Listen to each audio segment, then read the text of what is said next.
ka diriti? Ipangita ka ni mama. Ay, nagtanong pa magkukuog bulak ko. Ang wanindot kaayo. Wow, Mm, kanino diba? po si pangan sa buwa. Muna siya ang gumamela flower.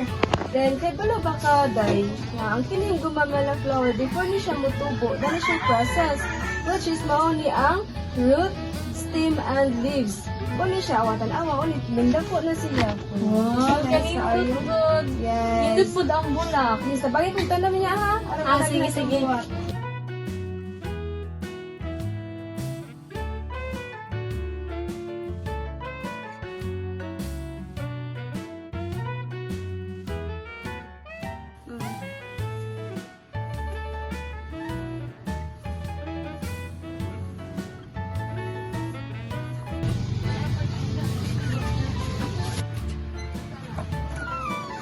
Ma, nakita na ako si ate, ma.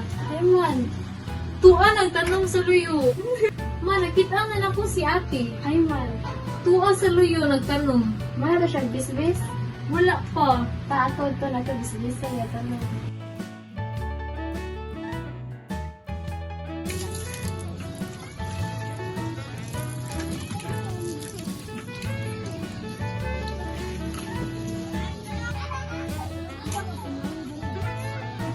Hey.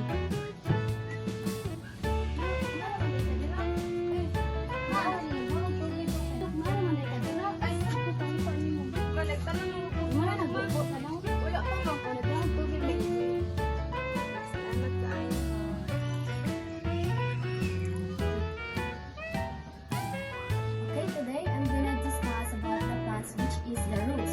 So the roots is the underground structures that anchor the plant and absorb water and nutrients from the soil.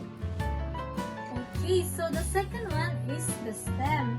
So the stem, it is the connecting medium between the leaves and the roots. So the stem is the structural axis na mag-support sa flower, sa leaves, ug sa fruit sa usa ka plant. Now, the third one is leaves.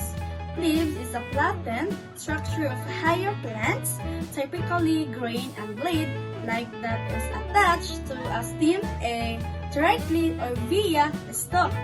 Leaves are the main organs of the photosynthesis and transpiration.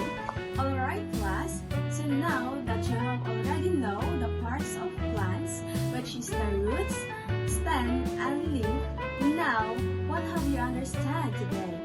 So, atod yung ginahanglan nga may balaan class kung unsa ang mga parts of plants. So that if someone, nga na mga tanong sa inyo o unsa ang mga parts of plants so that you can answer directly.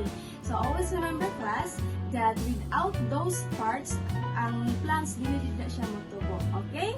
So thank you for your time for today class.